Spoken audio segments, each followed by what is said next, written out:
Hello everyone, welcome back again to PLAXIS 3D Shallow Foundation course from theory to practice. This is lesson 34, and in this tutorial we are going to investigate the bearing capacity of large soil, the second case, which is weak soil underlain by a strong soil using PLAXIS 3D. If you remember, in a previous example in lesson 33, we investigated the first case when we have the strong soil underlain by a weak soil, like here. This is lesson 33. In this lesson we had a strong soil, and below this soil layer we had a weak soil. So in this example, the only difference is that we have a weak soil underlain by a strong soil layer. So I think it is ready for calculation, and we can start the calculation. So we click on calculate all phases from the beginning.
Okay, as we can see, the calculation is finished. We save the project again, and we can go to view calculation results to see the settlement and deformation of the problem.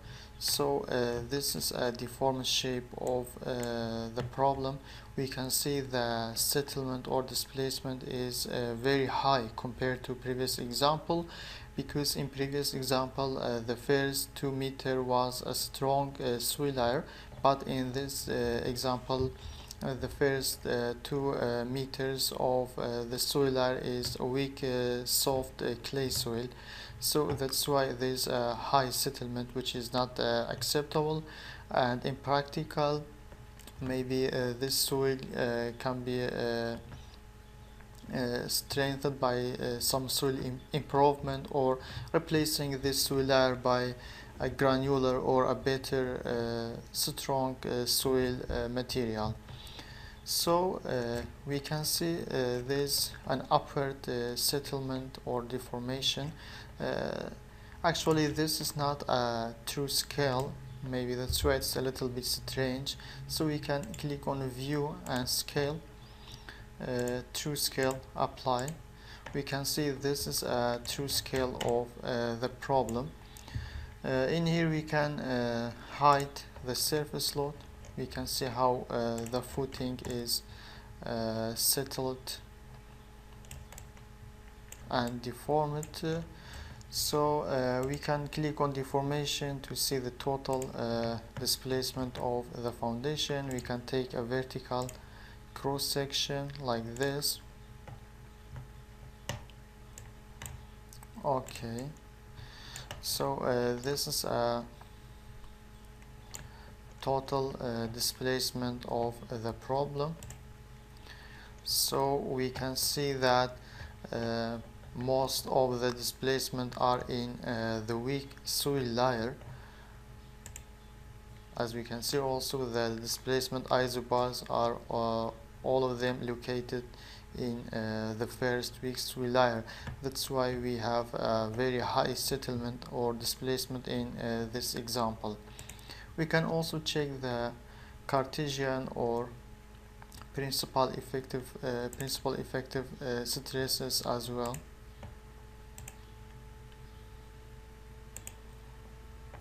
Okay, and we can also investigate the load displacement curve. So we click on curve manager, and as you can see, this is a load displacement curve from a previous example.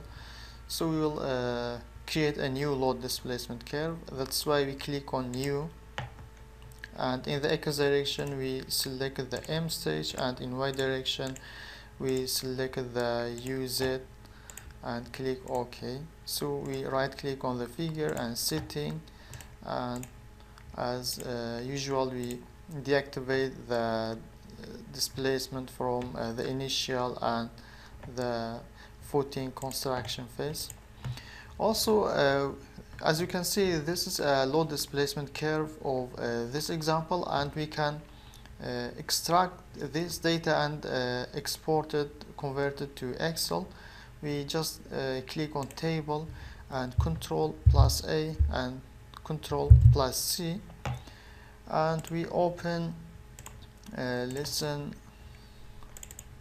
34. Actually, I have already done it. Maybe I will open this Excel file. Okay, so as you can see, yes, in here the maximum settlement is about 0.095. So in here there's a little bit different. Maybe we delete this data and we copy the data from the PLAXIS, and again we can copy it in here. So we don't need this 2 column, so we delete it, and we multiply the M stage by 140, also the displacement by 1000, So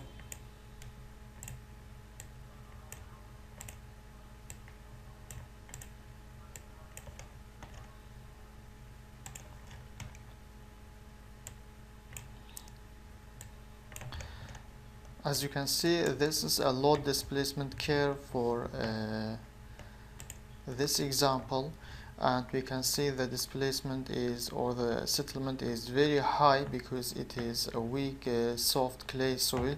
So if we take maybe 20 millimeter as a permissible or acceptable settlement, for example, this is maybe should be, if we assume that the acceptable displacement or settlement for this example is 20 millimeters, so the allowable bearing capacity will be about 98 kilonewton per square meter.